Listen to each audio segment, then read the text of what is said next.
આજથી આશરે આપણને 2 વર્ષ પહેલા જ્યારે આપણને આ કૃષ્ણ આ ભાઈ પોતે કારિયાણી ગામે પાળા ઉપર લગભગ ચોમાસાના સમયની મારી પાસે મને મળેલો, ત્યારે હું એને એમ્બ્યુલન્સમાં લઈને અહીં આવેલો. અને અહીં આવ્યા પછી એને 2 વર્ષ એની સાર સંભાળ રાખતા એને ગૌશાળામાં ખૂબ સેવા કરી છે ગાયોની.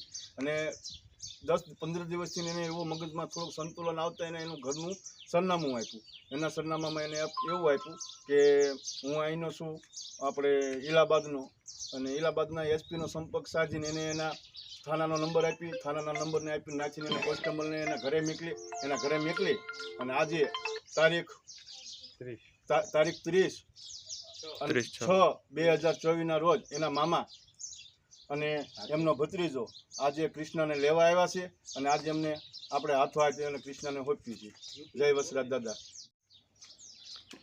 તમે જ્યારે એમને લેવા ગયા ત્યારે એમની હાલત કેવી હતી? એની હાલત અતિ ગંભીર હતી કે જ્યાં પાળાની મારી પાસે સૂતો હતો અને એને બેઠો કરી પહેલાં પાણી પીવડાવીને 1-2 બિસ્કિટના પડીકા ખવડાવી અને રાગે લાવી અને એક અશોકભાઈ અમારે છે એને એની ગાડીમાં અહીંયા બેહારી અને અહીંયા ગૌશાળા લગીને એને પહોંચાડવામાં આવ્યો હતો.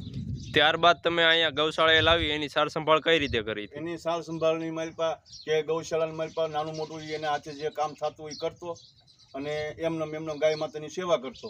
અને અમુક સમયે એનો મગજ થોડોક સ્થિર થતા એના ઘરનું એડ્રેસ આપતા, એના ઘર લગીને પહોંચી અને કૃષ્ણને આજે એના મામાને બોલાવી અને એને આજે આપણે હાથો હાથ સોંપી. कोशिश की थी, हम लोग सब दौड़ रहे थे, फिर नहीं कोई मिला, बहुत कोशिश की नहीं तो दाई बाबा सब बैठे. एक्चुअलમાં 2 વર્ષ પહેલા હું અને દીપકભાઈ 2 જણા બરવાડા જતા રસ્તામાં કારિયાણી મુકામે એક પાળા ઉપર આ ભાઈ ગંભીર અવસ્થામાં આડો પડેલો અમને દેખાણો. આવી સેવાઓ અગાઉએ દીપકભાઈએ ખૂબ કરેલી છે અને અગાઉએ બધાને પોતપોતાના 2-4 જણાને રાજસ્થાન યુપીમાં ને બધે મોકલેલા છે. અને અમે 2 જણાએ ભેગા થઈને આને અહીંયા આગળ લાયા એટલે ગંભીર પરિસ્થિતિમાં આને નવડાયો, ધોવડાયો, સાફ સફાઈ કર્યો અને પછી આને અહીંયા આગળ સ્ટેબલ રાખ્યો. અમે ધીરે ધીરે એનાથી જે થતું એ કામ કરતો અને ધીરે ધીરે એમાં ઇમ્પ્રુવમેન્ટ થવા માંડ્યું, સુધારો થવા માંડ્યો. અને આજથી લગભગ 10 દિવસ પહેલાં, કેટલા દિવસ પહેલાં? 10 દિવસ પહેલાં. બરોબર. 10 દિવસ આ ભાઈની, આ કિશનકુમારની સેવા કરવામાં અમારા મમતાબેનનો ખૂબ મોટો હાથ છે. મમતાબેન શર્માઓની બોલો 2 શબ્દ. ના લે તમારે. જય વસરાજ દાદા. આપણી આ વસરાજ ધામ ગૌશાળા છે અને આ कृष्णकुमार से ये यूपी ना आप कौन से जिले के हैं? ये प्रयागराज के जिले के हैं, इलाहाबाद के. और ये इनके मामा हैं और इनके आगे ये भाई साहब ये इनके भतीजे हैं ना आपके, आप पहचानते हो इनको? वाह भाई वाह, इनको सब याद आ गया है. कब ये निकले थे घर से? 14 साल पहले निकले. बरोबर. इनके घर पे कौन कौन है? इनके घर पे इनका बाप है, इनकी माँ मर गई है, 2 बच्चे इनके हैं घर पे.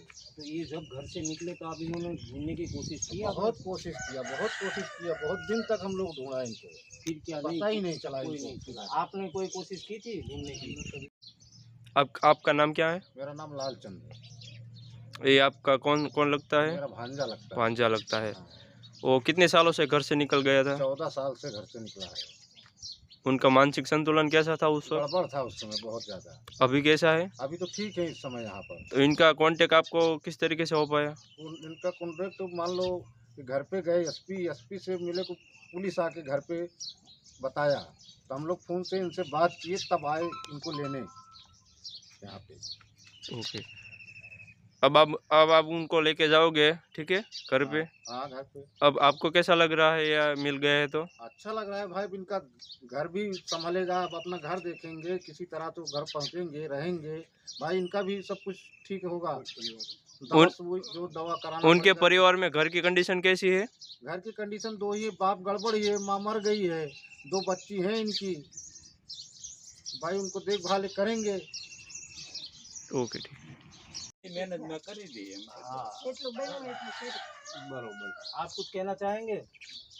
अब आप इनको लेके कहाँ जाएंगे? घर पे इनके लेके जाएंगे. घर पे लेके जाएंगे. इनका थोड़ा ट्रीटमेंट करा के. करा के. ठीक है, इनका मिलाप हो जाएगा. तो घर पहुंचाने में प्रयागराज पुलिस के एसपी साहब का बहुत बड़ा शुक्रिया हम अदा करते हैं, हमारी संस्था की तरफ से, दीपक भाई की तरफ से और सारे जो हमारे साथी हैं उनकी तरफ से कि एक बिछड़ा हुआ परिवार 14 साल के बाद एक मिलाने में यूपी पुलिस की, प्रयागराज पुलिस की, एसपी साहब की बहुत बड़ी मतलब भूमिका है और उनको हम तहे दिल से अपने वछराज धाम गौशाला की तरफ से तहे दिल से हम शुक्रिया अदा करते हैं। धन्यवाद।